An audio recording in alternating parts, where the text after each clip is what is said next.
صلی اللہ علیہ وسلم نے چھوٹے جانور کے متعلق یہ بتایا کہ یہ تو ایک آدمی کی جانب سے ہوگا، اور جو بڑا جانور ہے، بڑے جانور کے متعلق آپ علیہ السلام نے ارشاد فرمایا کہ یہ 7 افراد کی جانب سے کفایت کر لیتا ہے۔ 7 افراد کی جانب سے کفایت کرنے کا مطلب یہ ہے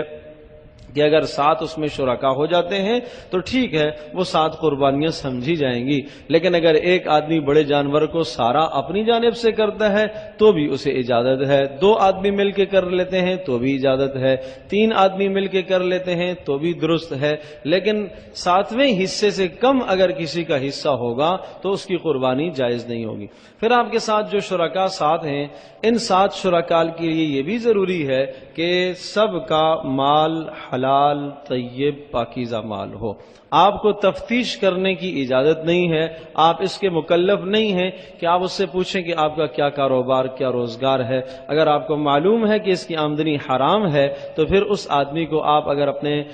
قربانی میں شریک کریں گے جانور میں تو اس سے باقی افراد کی قربانی بھی متاثر ہو جائے گی، باقی بھی کسی کی قربانی نہیں ہوگی۔ اسی طرح سے 7 میں سے اگر ایک کی نیت خراب ہے تو بھی کسی کی قربانی نہیں ہوگی، اس لیے نیت کی تجدید کروائی جائے، اللہ کی رضا کے لیے ہم قربانی کر رہے ہیں۔ اسی طرح سے 7 افراد میں سے ایک آدمی غیر مسلم ہے اور جو نبی پاک صلی اللہ علیہ وسلم کی رسالت کا اقرار نہ کرے یا آپ علیہ الصلوۃ والسلام کے صحابہ کو سب و شتم کرتا ہے، گالیاں دیتا ہے، یا معاذ اللہ ثم معاذ اللہ قرآن مجید میں وہ تحریف کا قائل ہے، یا حضرت محمد صلی اللہ علیہ وسلم کو وہ آخری نبی تسلیم نہ کرتا ہو، ایسے آدمی کو بھی اگر آپ نے اپنی قربانی میں شریک کر لیا تو 7 شرکاء میں سے کسی ایک کی بھی قربانی درست نہیں ہوگی۔ تو ان مسائل کو اچھی طرح سے سمجھا جائے اور اس کے مطابق اپنی قربانیاں کی جائیں تاکہ ہماری قربانیاں اللہ پاک کے یہاں بے انتہا اجر و ثواب کا ذریعہ بن جائیں۔ اللہ پاک ہم سب کے لیے عمل کرنا آسان فرمائے۔